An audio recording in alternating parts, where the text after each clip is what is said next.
Galera, bora lá. Aqui é Diego Oliveira do canal Anatomia das Artes Marciais. Hoje a gente vai fazer um vídeo que é muito legal.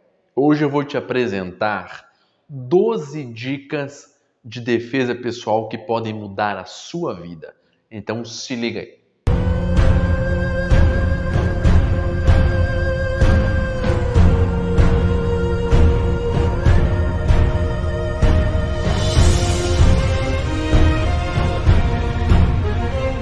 De cara eu vou apresentar a primeira. Aprenda técnicas voltadas para a realidade urbana. Apesar de ser óbvio, né, aprender técnicas para a realidade urbana, o que acontece é que muitas lógicas de quando a gente fala sobre defesa pessoal, sempre se quer apresentar algumas ideias que são muito controversas. Por exemplo, existem estilos, não vou citar nomes para não parecer que eu estou criticando aquela luta, mas existem estilos de defesa pessoal que querem trabalhar com uma ideia de controle sem quebrar a resistência. Isso não existe, tá?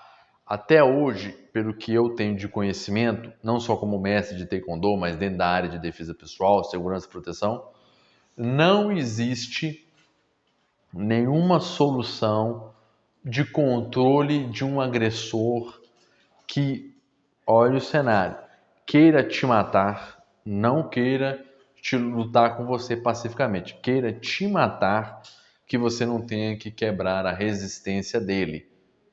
Ah, mas eu já vi cara controlando. Tem cara que controla, por mais que o elemento surpresa na conversa, mas não é, a maioria das vezes dá errado. Tanto que quando a gente fala sobre sistemas de arte marcial, e vocês até hoje, não sei se quem acompanha muito aqui o canal sabe, que quando nos vídeos nossos práticos eu sempre mostro o TSM, que é a nossa metodologia. Por quê? Porque nele eu confio. A tática de sobrevivência militar, o TSM, é sem dúvida o sistema mais voltado para a realidade do Brasil. Tanto que quando me perguntam, além dele, o que eu indicaria o combate, que o TSM tem uma base, uma ligação muito forte com o combate, tá? Só que nós damos credibilidade ao combate, tá? Nós temos ali alguns outros sistemas de defesa pessoal que talvez tenha ligação com o Brasil também, tá? Mas, como eu já bato na tecla, qualquer luta funciona na rua, mas você precisa de uma luta que te traga coisas da realidade da rua. Saber negociar, saber desarmar armas brancas ou armas de fogo, saber lutar com armas brancas, isso é fundamental. Não existe um sistema hoje que queira trabalhar com a ideia de defesa pessoal e que não ensine arma e acredite ser eficiente. Você tem que aprender a usar armas para a sua sobrevivência. Dica 2. Confie nos seus instintos. Sem dúvida, aquela sensaçãozinha, nossa, não devo ir ali, tem uma coisa me cheirando mal, isso vale sim.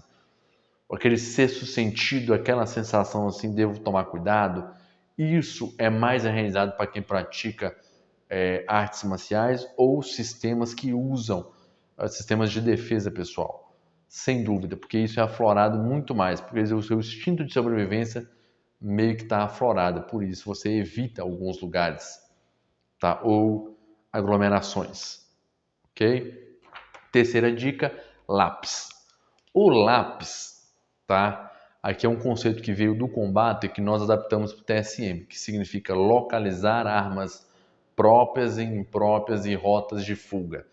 Qualquer pessoa que esteja ligada à cultura de defesa pessoal precisa, nos ambientes que estiver, aprender a identificar rotas de fuga e aprender a localizar armas próprias, como você está num restaurante, por exemplo, localizar uma faca que você possa usar numa situação de risco, ou adaptar armas impróprias, como garfos, colheres, ou mesmo outros objetos que não são como armas, mas podem ser utilizados como armas, que é o tal das armas improvisadas, que é um conceito de AI que existe dentro do TSM, que é muito importante. Ou seja, como eu falei com vocês, o combate, eu sempre dou credibilidade ao combate, então O TSM ele tem muitas coisas do combate justamente porque o TSM acredita na eficiência do combate, ok? Só que o TSM é desenvolvido por uma cultura já restrita a Minas Gerais, certo? O combate é desenvolvido para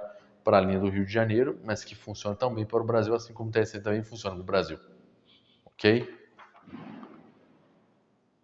Quarta dica, as 4 distâncias são fundamentais para a sua sobrevivência. Geralmente, quando a gente fala de distâncias de combate, geralmente se explica assim: ah, você tem a sua distância pessoal e a distância de combate. Em lutas de trocação, como Taekwondo, Muay Thai, Kung Fu e por aí vai, você tem 2 distâncias: distância pessoal e distância de combate. Ou seja, você tem uma distância que o cara está muito perto de você e uma distância que os golpes vão ser trocados de maneira franca. Em sistemas de defesa pessoal, alguns eu sei, trabalham com 3 distâncias, que é distância de segurança, distância de combate e distância pessoal. Ok? Só que isso não é o que o TSM trabalha. Nós trabalhamos com 4 distâncias. Que distâncias são essas, mestre? Diego, vamos lá. Distância de segurança é a zona verde. É a distância que você está a 4 a 5 metros do cidadão, do agressor.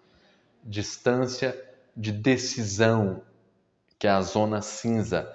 Você está a 2,50 metros a 3 do indivíduo, tá? Mais precisamente 2,50 metros para 1,80 m. Por quê? Porque essa distância é a distância que você tem para tomar a decisão se você vai comprar aquela briga ou não. Por isso nós qualificamos ela como zona cinza. Distância de combate, o indivíduo está a 1,20 m de você, ok? A 1,20 m, instrutor, por que 1,20 m? Essa ideia de falar que distância de combate basta o cara dar um passo para te atingir, isso é muito vago. Porque dependendo da envergadura da perna do cara, a distância de um passo, o cara já te dá um chute e te acerta. Então, na teoria, ele está na distância pessoal e você que está na distância de combate. Então, na verdade, a distância de combate que nós aplicamos aqui no TSM é de 1,20 m, ok? Que é a zona amarela, a zona de atenção. Distância pessoal, para nós aqui, é a distância que o cara está literalmente a 5 passos de você. Você já está na zona de perigo, que a gente chama de zona vermelha, que é a distância pessoal. Ah, instrutor, geralmente eu aprendi que a distância pessoal a pessoa não tem que dar passo para encostar em você. Pois é, mas vamos analisar isso de outra forma. Se o cara estiver segurando uma arma de fogo, ele não precisa de dar um passo para te atingir. Ele vai atirar e vai te pegar, tá? O que vai determinar a distância aí vai ser o tipo de arma que ele tem para te atingir. Mas em teoria, essa arma tá aí, ok? A distância existe. Por isso tem que tomar muito cuidado com isso, dessas ilusões. Quinta dica: quem bate primeiro ganha a briga. Isso é verdade. Eu sempre preguei a ideia que é o seguinte: qualquer situação, ameaça, insulto, se você tiver que fazer alguma coisa, não use atitudes brandas. Se um indivíduo está te ameaçando ou veio para cima de você, o derrube com a explosão. Daí a gente tem alguns conceitos dentro dessa ideia, que, por exemplo, um deles é o REC, reação, explosão, conclusão. Você reage explodindo e concluindo imediatamente a ameaça, e mesmo que essa ameaça apareça ser branda. Por exemplo, você é abordado por um morador de rua, você é abordado por uma pessoa estranha, que você nunca viu, e essa pessoa quer ir para cima de você e te tocar, por exemplo. Se você responder de uma vez, você desliga esse instinto. Mas você tem outras táticas que a gente tem, que são os TOAs, táticas operacionais urbanas ativas, que dão uma desligada, mas com um pouco mais, digamos assim, de sutileza, mas também batem. Só que é um pouco mais gentil, vamos por assim. Sexta dica é o OSA, Observadores Separadores Aliados. OSA. O conceito de OSA é um conceito do TSM. Ele quer dizer o quê? Na rua, durante uma briga, você tem o observador, o separador e o aliado. O que é isso? Na rua, durante uma briga de confronto, onde você tem o predador, ou assalto, vamos por assim, você tem o predador, que é o agressor, você tem a presa, que é a vítima, e você tem o guardião, que vai ser o quê? Ou vai ser um familiar dessa vítima, ok? Ou um policial que esteja passando, ou um segurança, enfim. Além desses, no cenário ali, você tem o observador, que é o palhaço que fica filmando ali, chamando os outros para assistir a confusão. Você tem o separador, que é o cara que quer separar a briga. Ô, não briga não, menino. Esse é o cara que põe sua vida em risco. Porque às vezes ele vai segurar você quando você está batendo, e o cara aproveita disso para puxar uma arma, te tirar, te dar uma facada, ok? Porque você está preso, encurralado. E o aliado, ele é o cara que vai realmente ajudar o lado mais fraco. Só que o aliado, ele pode estar a favor de você ou do bandido, ou agressor. Mas, ao mesmo tempo, ele pode ser uma pessoa aleatória que viu a pessoa que está apanhando como vítima e parte para cima. Então é muito perigoso isso. Ok? Número 7, o simples funciona. Aqui, ataques com coordenação motora fina, vou dar um exemplo aqui. Você fazer chaves de braço, ou até movimentos simples do convencional, tipo virar a chave de um carro, fazer algum movimento mais mirabolante com adrenalina no talo, não é possível. Porém, movimentos simples ou de coordenação grossa, como um pisão no joelho, uma mordida, um dedo no olho, isso, cara, funciona muito bem. Porque a probabilidade de você estourar a intenção desse cara e desligar ele é muito maior quando você usa ataques mais simples. Ok? 8. Cuidado com quedas e projeções. Aqui a gente tem um detalhe que é o seguinte.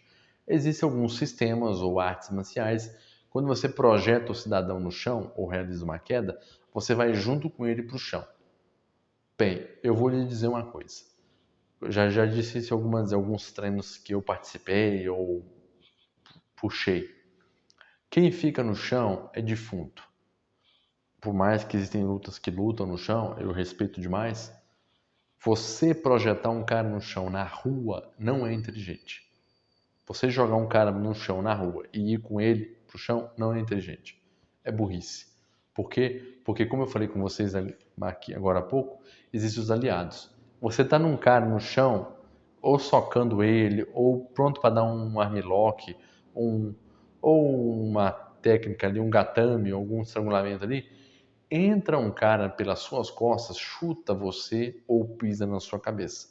Por isso não é inteligente você ir para o chão com o cara. Nós temos técnicas de projeção que nós não vamos para o chão com o caboclo. E não deve ir para o chão com o caboclo. A não ser que você esteja na sua casa, ou seja, na sua zona de segurança. Tá? Por quê? Porque a zona de segurança te permite maiores oportunidades. É como eu já falei, por exemplo, quando eu falei aqui das distâncias, existem bem assim na parte de combate, a gente tem 3 distâncias.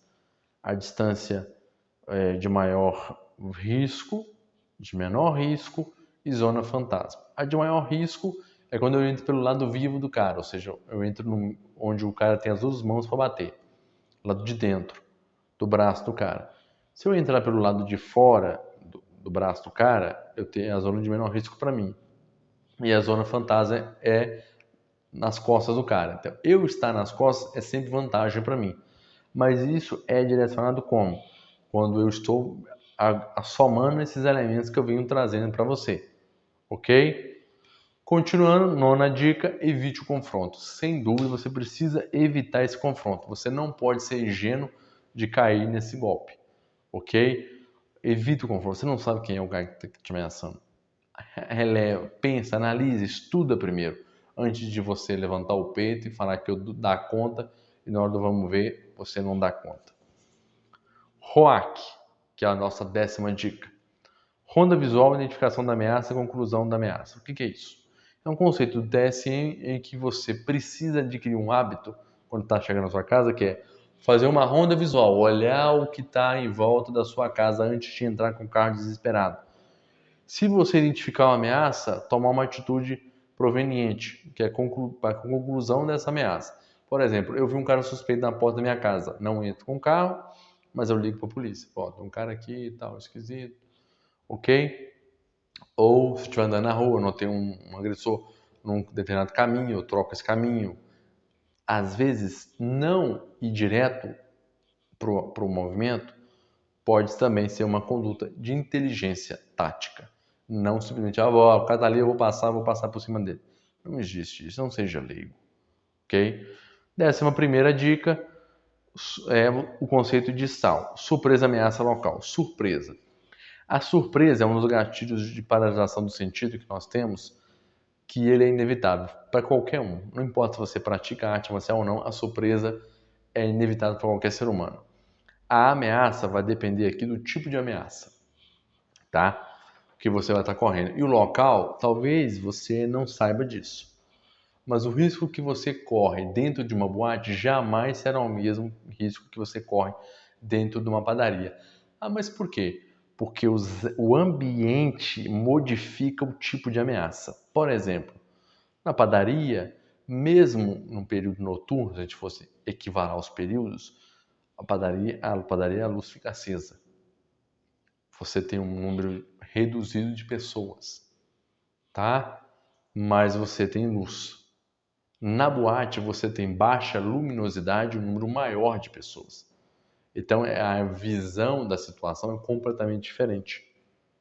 Por isso você não pode afirmar nunca que o risco que você corre na padaria é o mesmo que você corre na boate, porque não existe isso.